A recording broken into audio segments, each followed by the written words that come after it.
Bonjour petit lecteur. Aujourd'hui, nous allons lire l'histoire de La famille Pot de Miel à la ferme. On commence.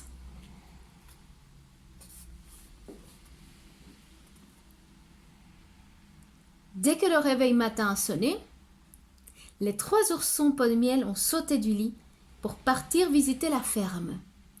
Chemin faisant, Pam effeuille une marguerite. Serait-il amoureux? Poum a très envie de toucher le petit animal qu'il voit. Pim a cru entendre un bruit. L'arbre cache sûrement quelque chose.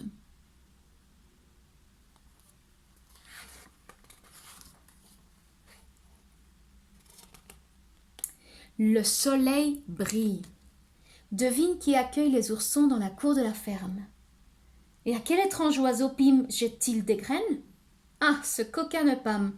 Il va finir par arracher les plumes au pauvre animal qu'il poursuit et qui, terrorisé, essaye de lui échapper.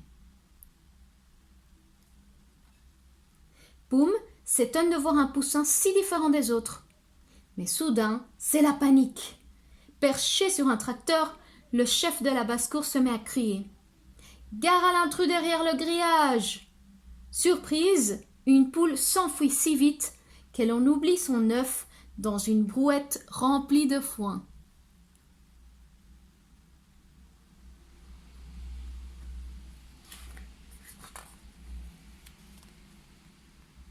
Les lapins sont à la fête.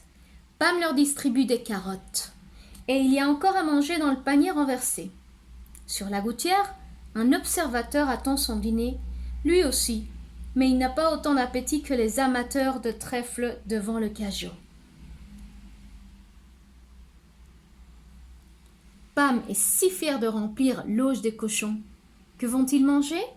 Il y a le choix aujourd'hui. Un gros gourmand se précipite d'ailleurs avec Poum sur son dos.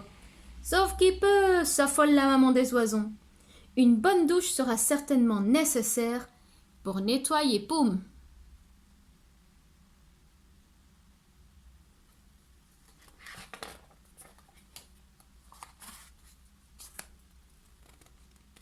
Quelle aubaine!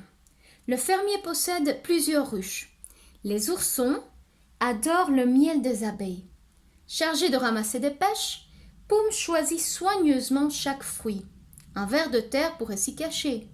Pim s'étonne. Jamais il n'a vu pareil nid. Eh bien, Pam, en voilà une drôle de façon de monter à l'arbre. Quelle mouche a piqué la chèvre? Avec tout ce vacarme, on n'entend plus le toc-toc du pivert. Heureusement, le gardien du troupeau court défendre son mouton qui, apeuré, essaye d'échapper à son redoutable poursuivant.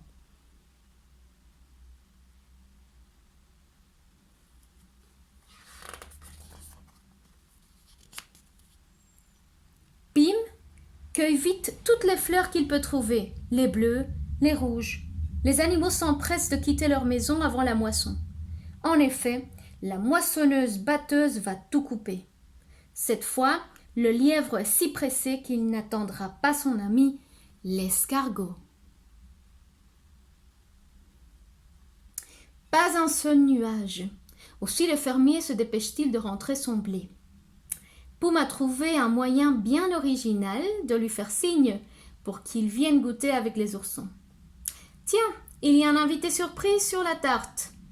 Dommage que l'abri dans l'arbre soit bien trop petit pour la pauvre perdrix.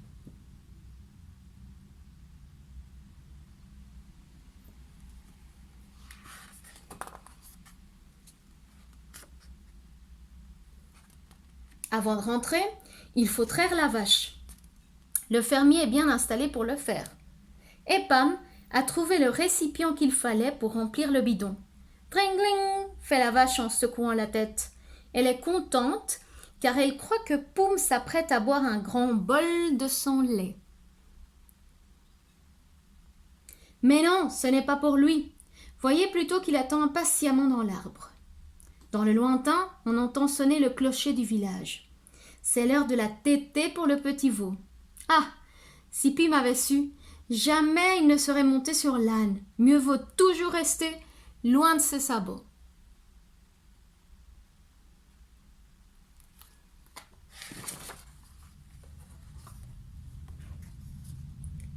Puisqu'ils l'ont aidé, les oursons ont reçu des cadeaux du fermier. Un pot de leur sucrerie préférée, un panier de fruits pour faire des confitures et la future maman de nombreux petits poussins. Maman va être contente de les voir rentrer à la maison. Fin. Merci beaucoup.